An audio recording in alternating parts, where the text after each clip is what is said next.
भरतोरी से आउ गोटे दल थे मु परामर्श चले आगु भी चले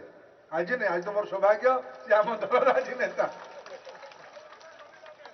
मु फोन उठेलेनी भरतोरी से सी से भीष्म पितामह हो गले मु 32 सिंहासन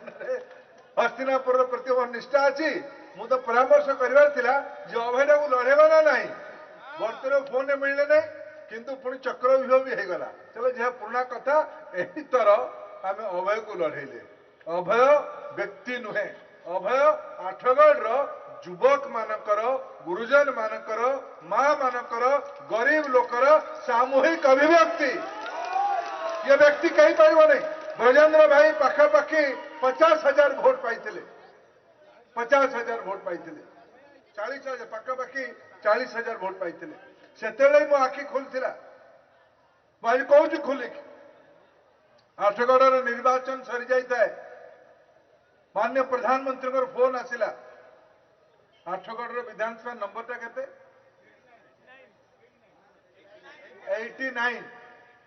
89 विधानसभा कौन है मते विधानसभा नंबर जना ना मुझे विधानसभा ना किसी अच्छी कि ना आठगढ़ जी लिखिकी देते मुझे आठगढ़ कौन है कहले तो बूथ सब लुट हो गला प्रधानमंत्री पाखे खबर थिला 19 रे भी एटी बूथ लुट होता ये रमेश ताड़ू भल जानी कौन रमेश तो मुक साक्षी ना अनेक कथार मुक साक्षी रमेश तेणु ये बहुत अकुआ कथा अच्छी बहुत अकुआ कथा अच्छी ये संघर्ष न्याय पाइबा पर्यंत जारी रहिबो मु भर्तृहरि बाबू मोहन माझी केंद्र सरकार आठगढ़ विकास आम कटिबद्ध आम अच्छु सांगे आठगढ़ ओडिशार प्रमुख पेंटस्थल ये आठगढ़ शांति हम निर्भर लोक रहंतु व्यवसाय करंतु वाणिज्य करंतु चाष करंतु गरीब लोक माने आशावान रहंतु एठी नरेंद्र मोदी आउ खेपे प्रधानमंत्री आवास योजना एबे भारत को पठे भारत में बांटे ओडिशा भी पाइब 5-10 लाख घर तो पाइब यही थर आम प्रयोग करवा से घर माध्यम आठगढ़ गरीब लोक मन आशा जमीब जे न्याय आधार रे नरेंद्र मोदी का शासन प्रणाली चलो मोहन माझी नेतृत्व में ओडिशा रे सुव्यवस्था हम बंधुगण तेणु न्याय निर्भर रहतु कि द्वितीय कथा मुझे आठगढ़ गोटे चाषी मानकर अंचल आमर रेंगाली जलसेचन प्रकल्प मु पिला हवा पिला दिन देखी आसुची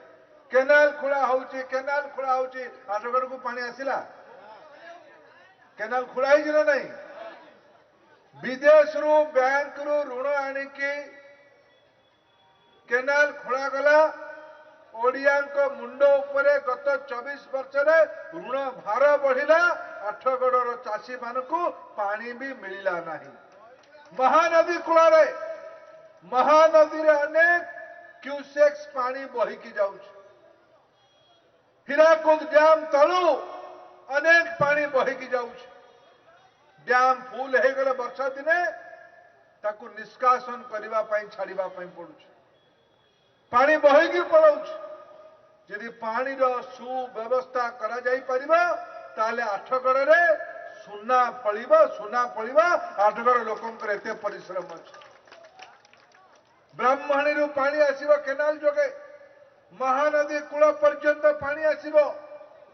बंधुगण जो रास्ता कथा उल्लेख करथिले भर्तृहरि बाबू गोटे कैपिटल जोन रिंग रोड रो आमे कल्पना करिछु गत 10 वर्ष है से काम मु पड़ी राज्य सरकार सहयोग मिलु नथला से जानी से रास्ता हेले ओडिशा विकसित हम रास्ता हेले नरेंद्र मोदी सुनाम हम स्वामी मरु पछे सौतुणी विधवा हो ये न्याय रे माने सरकार चलुले लोक या बाहर करले आज तो बाट फिटी टांगी खोर्धा जिलार टांगी अंचल अर्धचंद्र भाया अंशुपा ह्रद आठगड़ उपरे अंशुपा ह्रद देकी पूरा आठगड़ सब डिविजन मध्य आठगड़ जो गुड़ाक आठगड़ तिगिरिया ये मझी अंचल देकी से रास्ता बाहर की ढेंकानाल गोविंदपुर अंचल देकी तले पुणी ये टांगी चौद्वार उपर कड़े देकी टांगी पर्यंत जीव पाखापाखि 6000 कोटी टंकार खर्च हम तार टेंडर भी आरंभ हो गला खूब शीघ्र आम तो आग्रह रखा प्रधानमंत्री का आगामी दिन को गस्त बेले ये कैपिटल जोन रिंग रोड रो शिलान्यास करवा यार सबुठु जदि लाभ किए पाइब आठगड़ वाला पाइब आठगड़ पछ अंचल आठगड़ तो कटक संबलपुर हाईवे रे रहिला धीरे धीरे तो ये जो संबलपुर को जीवाई जो रास्ता कथा ये आदरणीय भर्तरी उल्लेख करते